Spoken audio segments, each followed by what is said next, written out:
here are Kelly Ripa and Anderson Cooper. Thank you. Thank you very much. Welcome. Welcome to the jungle. Good morning, everybody. Friday, December 12th, 2008. Regis has the day off. Anderson Cooper himself is in his I thought for sure after yesterday we had seen the last of you. No. It was very strange though, to be a guest on the program. I know. What was that like for you? It's very surreal. I wanted to come through that door. I had to come through that door. Yeah. Interesting, right? Yeah, and I kept wanting to toss it to commercial. You know? Right. Yeah. Very strange. It was exciting to actually interview you instead of, just... Yeah, I'm sure it was very exciting. It was. I always find you riveting. I find everything you say fascinating, and your special last night, I told you I only got to see the tail end because I was traveling, but magnificent again. No, that's fine. Did you all see Planet in Peril? Anderson Cooper is saving the planet one species at a time. And we are thankful. Yeah. I had to go down to, I was in Camden, New Jersey last night at the dedication ceremony of the new Cooper University Patient Pavilion.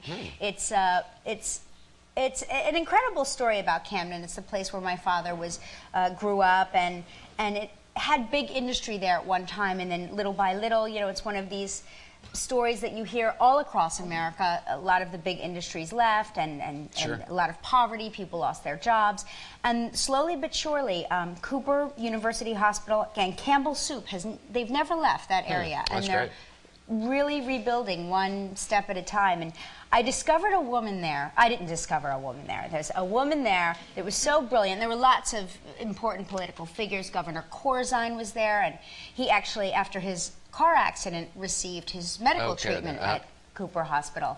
And there were phenomenal people there. But there's this woman, Mayor Gwendolyn Faison, the mayor of Camden, who I believe could replace me on this show. She is the funniest, smartest, most vivacious woman. She spoke so beautifully, and she really energized. I felt like I could conquer the world. That's cool. Yeah, she was great. And I turned to her. I spoke briefly, and I said, "If you ever get out of politics, I can get you a job in media." She was really great, really funny, and it was. Maybe you should have her on as a guest. Yeah, maybe. Or as a host. She'd a host maybe when I go on vacation. It'd be fun. Yeah, to just see her up here would be really great because she's a lot of fun. Speaking of politicians, did you see? Tom Daschle, who's no longer in office, he started wearing red glasses. You notice this? It's like he's sort of rocking a Sally Jesse Raphael look. I thought the same thing. Yeah. Yeah. I'm not sure what that's about. It's like it's a combination of Harry Potter and Sally Jesse Raphael. He's Harry Potter Raphael. What do you? Isn't that interesting? It is very interesting. The other thing that shocked me this morning, I woke up. There's this guy, what's his name? Bernard Madoff, who was some big investor. He had he was a big businessman. He invested people's money for them. Then he just admitted, allegedly to his sons the other day, that the whole thing's a Ponzi scheme, that he's been for years defrauding all these people who had invested all this money. And it's like a $50 billion lie. That's the headline. So basically, this guy has just completely defrauded all these people out of money. It's bigger than Enron. But here's what I want to know from you, man in the know. Where did that money go? Where did it go? He took the money. Where did it go then? I don't know. I mean, he could have bought dresses with it for all I know. But what's also very possible is he made investments that were bad. He lost money, but then he didn't want to tell people he was losing their money, so he just kept telling them, "Oh yeah, you're making a lot of money," and he had. One possibility is that he would have had fake returns that he gave to people, and then when people wanted some money, he would use some new investors' money to pay off the old investors. So that's some of the allegations. People that were getting wise, people that were or just said, you know what, I need some money. I need some money out of my account, so he would be able to just use, it's a Ponzi scheme. Right. So I don't know. I don't know anything about money.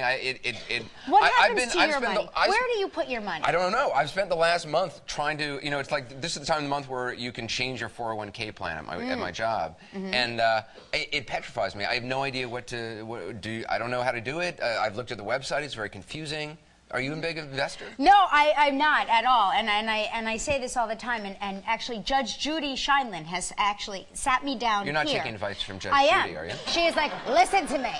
You're taking financial advice from Judge Judy. Beauty fades, dumb lasts forever. No, but I am not. Is she qualified to give financial advice? She believes that you should be in control of your own money, and I believe that there is some validity to that. Sure. I also believe that if I was in control of my own money, I would have no money because I would just lose it. I would be like, I know I had $20 here. Where did it go? But if you're going to take advice from like a TV personality, why not go for like a Susie Orman? I listen to Susie Orman as well. At least she's in the right TV world. Right, you know? you're right. No. So Judy, legal advice, perhaps, maybe. Right. I don't even know about that. You're right. All right. No, you're right.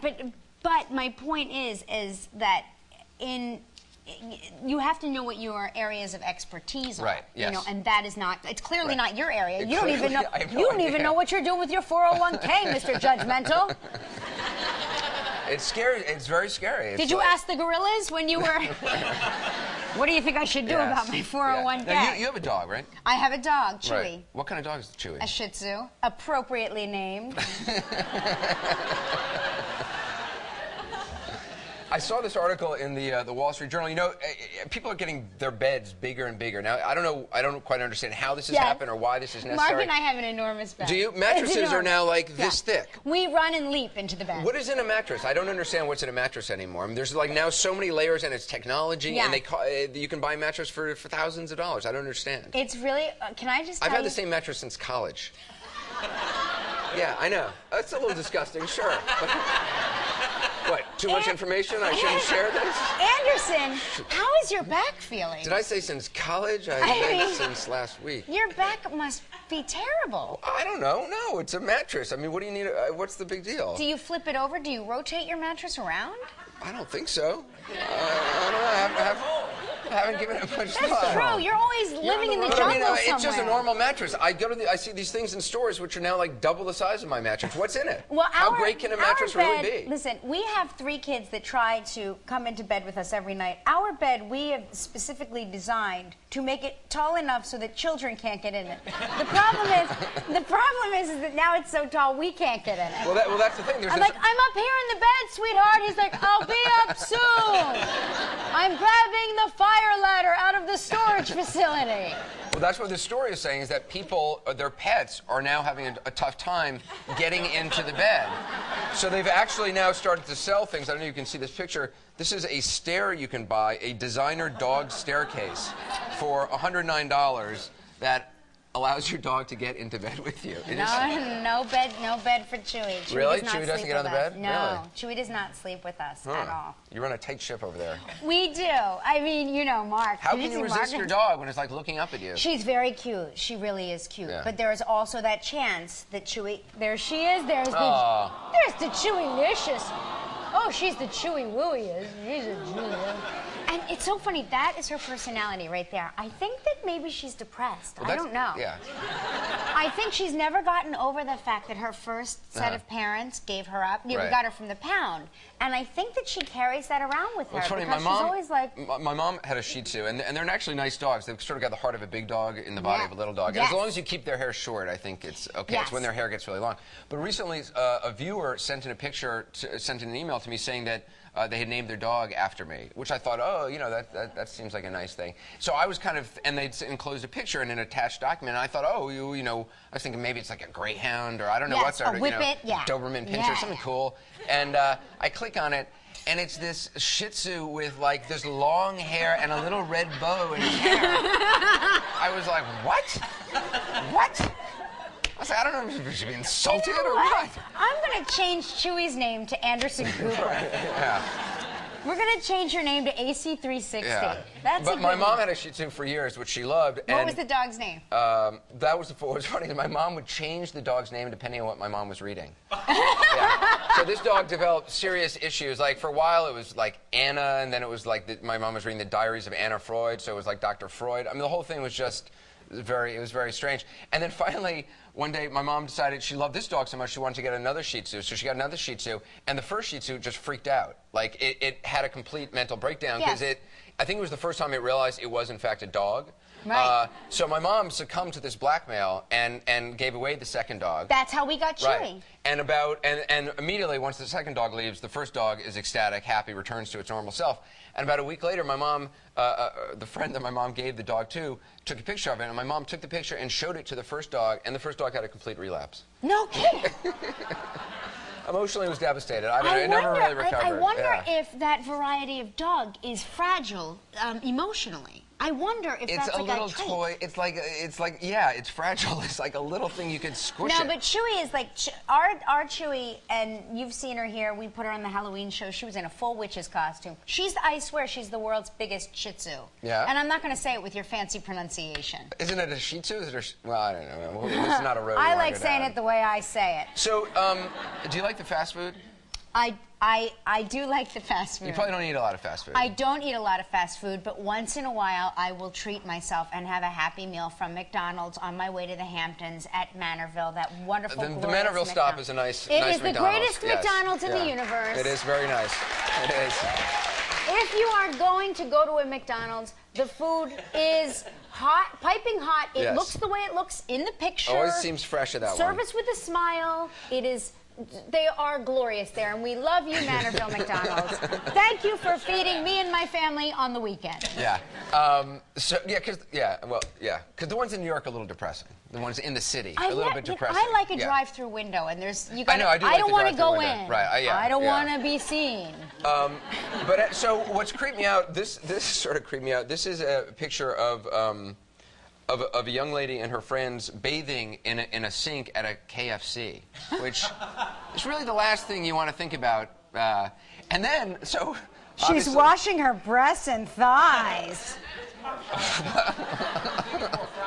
I didn't really think about it in that way, but now that you put it that way, yeah, she lost her job, obviously, for taking a bubble bath in the sink. And then there's other people who've done this. Do you remember this guy online on YouTube who videotaped himself bathing at a Burger King? I think you have, Gelman has the... What? There he is. Yeah. Yeah. So it's like a trend, sweeping the fast food restaurants. Let me ask you a question, and this is going to sound really ridiculous. What do they normally clean in that sink? Anybody know? Yeah, it's like the dishes. Yeah. No, it's not a good thing. It's not a good. And clearly, these people no longer work at the. Wait, dishes? It's a fast food restaurant. There are no dishes. There's no dishes at a fast food. Well, there's got to be some sort of pots and pans or something, or I don't know. Please, Manorville, never do that. Never, ever do that. Please. Yeah. So I'm excited. Michael Phelps is going to be on the program. Oh, I am excited too. He really is.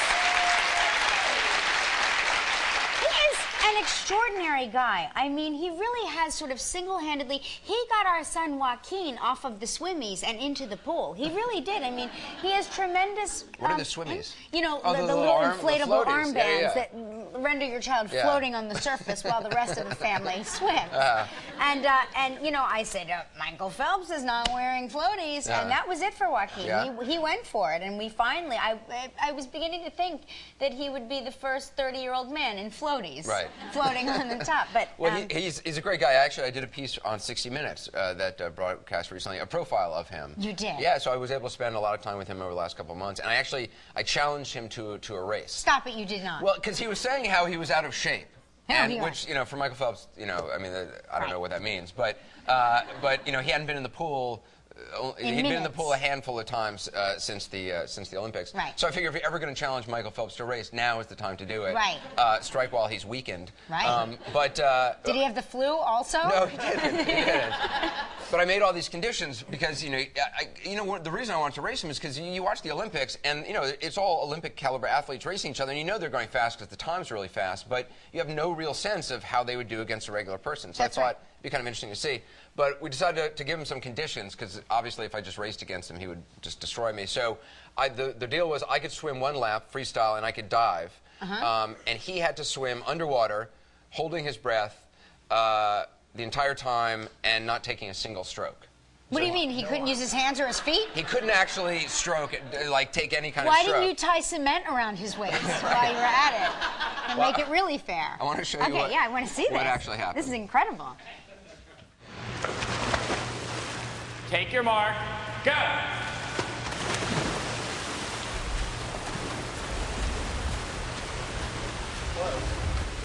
What does it feel like to race Michael Phelps? I couldn't tell you.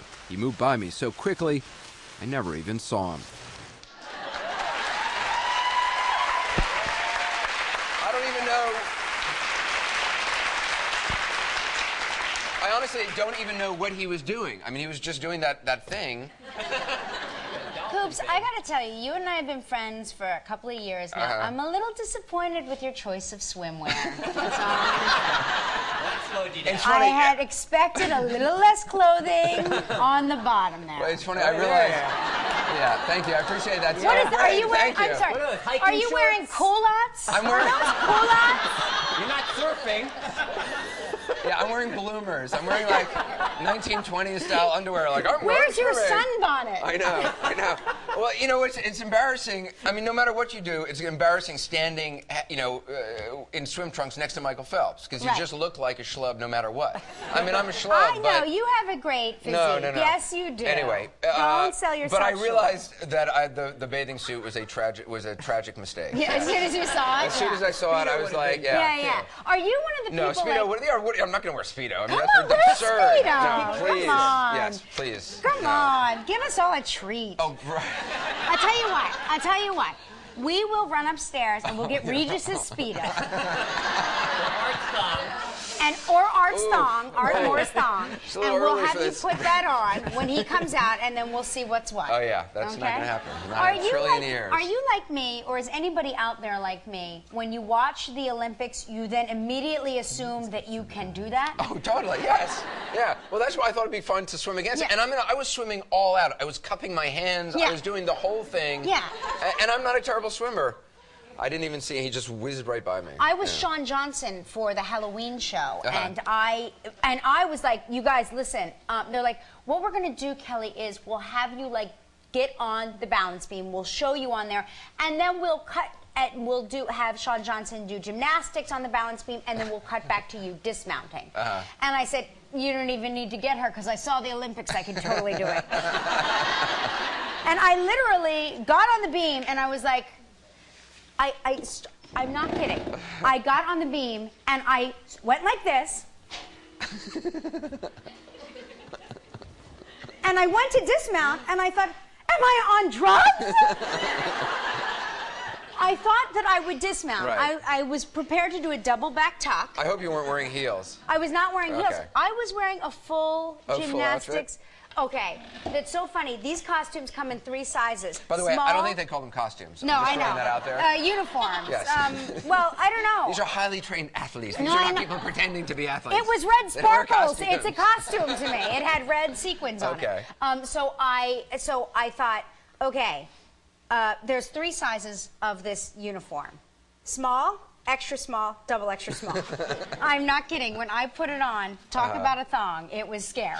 It was a frightening. I kept saying it can cover one side or the other. Yeah. It can't cover both. Well, you were brave for trying. Thank you very much. Yes. I tried. But my dismount was gorgeous. As long as you stuck the landing, that's all that I matters. stuck my landing in a big, huge way. That's the great thing about the Olympics. You end up, you know, as if you know what you're talking about. Like, oh yeah, she stuck that landing. Yeah, no. That was a good. That was a 9.8 if ever I've seen one. Yeah. I said to Mark, I'm like, that's a 2/10 of a deduction right there. She stepped out.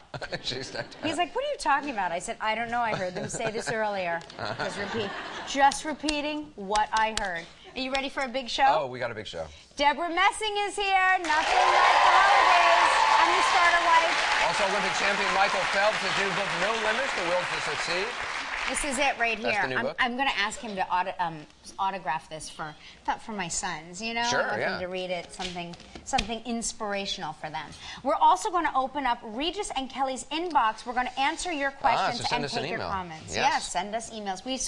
You do that on your show a lot too. We do. We have yes, we do. You have live blogs? We have a live chat that I'm communicating with viewers. Maybe you should try that during this program. During commercial breaks, you could email viewers. So they can tell us that we stink great during the commercial break and not have to wait till the end of the show. Exactly. That's a good idea. Do you have one person that does that? No, I mean, it's like a live thing, so people are just, it's a chat room, so no, there's no one doing anything with it. So there's a commercial break. Have you heard of a computer? Let me tell you about the computer. Regis and I totally believe this, that it is a phase and it will never last.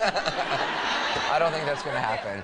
Just like the telephone, it's a phase, you'll see. All right, it's time for Holiday Snapshot Travel Trivia.